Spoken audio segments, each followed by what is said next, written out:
Hello there, and welcome to episode 235 of the FlameFlash.net podcast.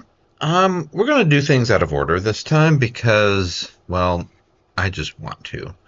So, first, going to launch into the news.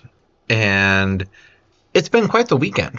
I'm going to jump backwards a little further because the week started with both the men's and women's hockey teams at the Olympics for USA scoring a gold medal. And that's amazing. Everybody at work was paused and watched as it went into overtime at the women's team. And we watched hockey as a group, as a team. And that was pretty dang cool. And then suddenly it was just over, and they won, which is also cool.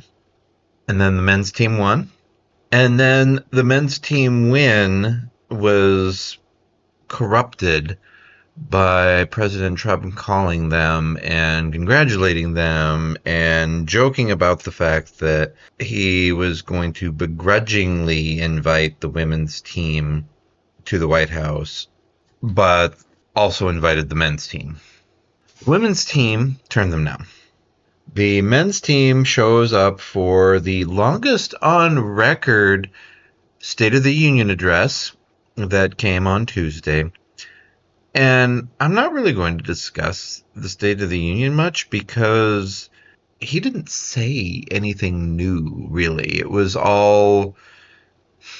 He tried to take credit for something that is in the Biden infrastructure bill, and Republicans continue to try to take credit for the Biden infrastructure bill, which is kind of funny, because that's the positive impact that is coming through right now, that's triggering right now, and yet it's halted, it's slowed down by everything that Trump has been doing.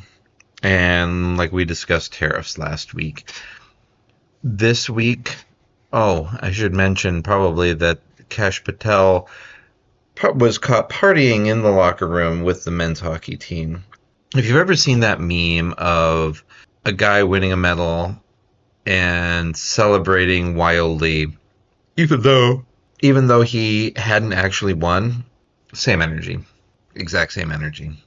I'm just shaking my head because supposedly he was there for official business. But just like the State of the Union, we know on average they lie more than they tell the truth, which is just kind of disappointing. It's draining. This administration is draining. Everything that they say they want to stop or that should be stopped, it's just projection. And it's disturbing how much it's just projection. I'm not even mad. I'm just disappointed. We should be doing better. We should know better. And yet, this is where we are? Really? I don't get it. I just don't get it. But from there, and the government waste, the resource waste, the rest of the week, for the most part, just was making fun of how inaccurate the State of the Union was. And then the weekend came, and they bombed Iran.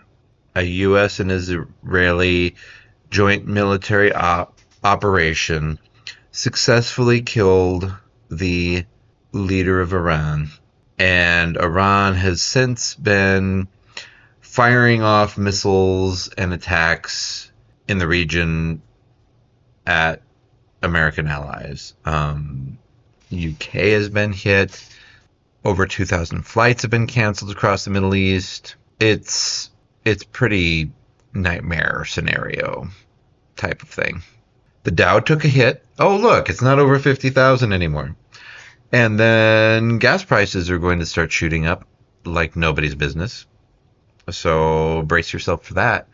The tariffs were taken care of, at least slightly. They were going to get reduced.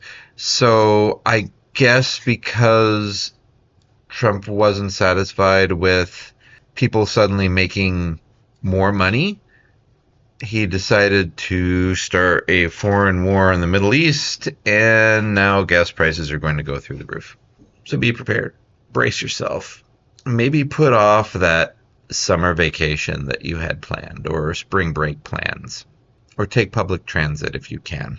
It's going to get messy. Otherwise, Paramount Discovery has won the bidding war for Warner Brothers. Expect that to be working its way through antitrust and government organizations here going forward. I don't expect it to be immediate, and I don't expect it to be pretty. Europe is probably going to try to block it, is my expectation. Just, at least I hope they will. I know the United States won't get in the way because it's one of his buddies that is spearheading this deal, and one of the reasons why I'm doing what I'm doing. Even though my voice just kind of goes out into the void, it at least is standing up against all of these large conglomerates and problem people who are warping and damaging the very nature of a free press. And that's all there is to that. So the reason I went backwards is because I wanted to get the depressing stuff out of the way. I forgot to mention at the last podcast, Sword Agent and I finally beat Shredder's Revenge. It's a game I want to go back to, especially when the kids are willing to actually play with me, because it's 6 players, all one screen, and I think we would have a blast. At least I would hope. But from there, because we still had some time, Sword Agent and I started up Power Rangers Rita's Rewind, and this looks and feels like a classic Super Nintendo Power Rangers game, just completely. There's a little bit of odd design choices, like when everybody's in the Megazord and you're fighting Goldon and you're throwing punches and dodging back and forth. That section wasn't overly satisfying, but the footage will eventually show up on the blog, so I'll leave it at that. We'll continue the game. We're having fun. It's just not as polished as Teenage Mutant Ninja Turtles. Otherwise, gaming-wise, in the last week, did some Helldivers, I believe. Did some Overwatch. Definitely did some Repo. Now, Repo has been a blast. Sleepy recently got it as well.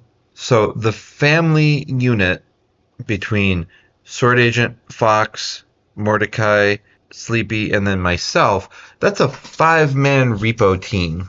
And it gets pretty chaotic, but also satisfying. Especially when we manage to survive, which we have on this playthrough. Oh dear. Definitely time to be wrapping up. Then there's the game Infinity Kingdom that I'm trying out. It's an idler, definitely usually for mobile.